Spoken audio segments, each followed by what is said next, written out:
Number 3 is communications. Your communications should be written in a way that a grade 6 person can understand what you do. So I've got a buddy in Red Deer, who's just north of me, from Calgary, and he started this project called the Megawatt. And Megawatt was this really cool idea where he was going to take a garage, attach a geodesic dome to it, put aquaponics in it, renewable energy systems, like all stuff that you guys understand. And on his website, he said, the Megawatt is micro-energy generating garage assembly, geodesic domes, climate battery, environmental impact, subterranean heating and cooling system, closed loop, zero waste, aquaponics, aeroponics. Who in the heck is going to know what that is?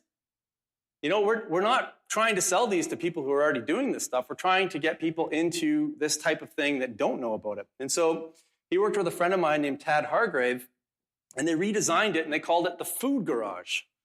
Okay, you're about to find out how to turn your garage into a veritable organic grocery store that can feed a family of 4 for an entire year, produce all the renewable energy that you'll need to do it, learn practical skills that'll amaze your friends and family, and seriously increase your property value, all in the comfort of your backyard. Bam, done. And so we have to really clarify our communication because a confused mind says no. So to communicate it, you really have to ask yourself 4 questions. What, who, where, and why. So hopefully we figured out what you're going to do based on these interviews that you're going to talk to, based on the people that you found who represent the problems that you're trying to solve. And hopefully those problems are going to be aligned with your passion and your strengths. So now we've dealt with the what and the who, because by talking to these people, you're also going to identify who your target market is. It's really important to identify the type of person or the type of business person or business that represents your target market. Because if you don't know that, then you don't know who to go and talk to see if your solution fits. So as an example, if I was growing medicinals for midwives, like calendula and raspberry leaves and comfrey, and I knew that I wanted to specifically grow herbs for that target market. Well, now I could talk to doulas, and I could talk to midwives, and I could talk to anybody in the natural birthing community. I mean, once I've clarified that out, I know exactly where to find my target market. It becomes really, really easy to customize the marketing and the communication to those types of people. So you can start to figure out where they hang out.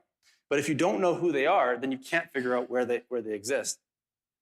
And the last one is why. And again, talking about, coming back to my friend Tad Hargrave, he's got this website called Marketing for Hippies. And this is one of the best analogies that he's ever given to us. We used Tad initially to help us to clarify our own communication platform. As you know, it's really hard to communicate what permaculture is.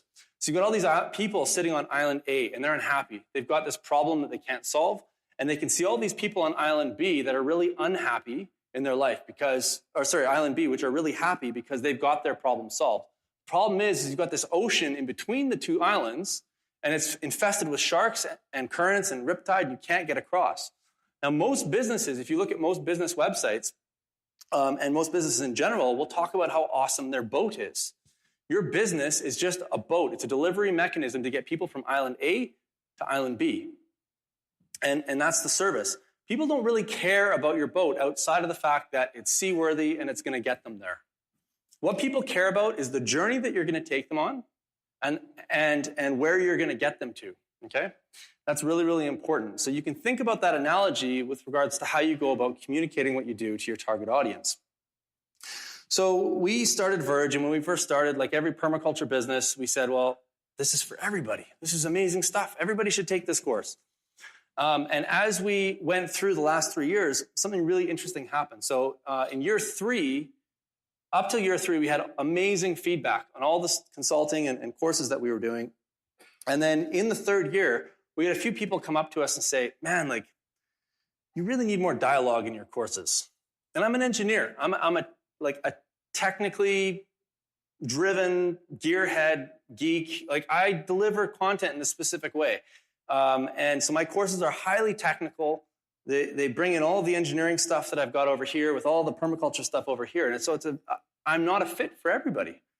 Not everybody that takes my courses are going to walk away feeling totally empowered and engaged and ready to go, at least in our initial model. And so what we did in year 4 was we hired a facilitator. We said, okay, let's bring a facilitator in. We're going to create more dialogue. We're going to create more conversation and soften down the technical stuff a little bit. And what's really interesting is we ended up having this revolt by all the people that really loved the way that I taught.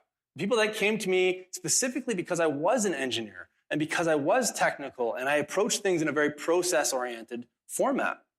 And that was the aha moment. It's like, all right, so the market is developed enough now. There's enough niches opening up that we need another PDC teacher in Southern Alberta that specializes in dialogue-based courses that's a little softer than the way that I teach.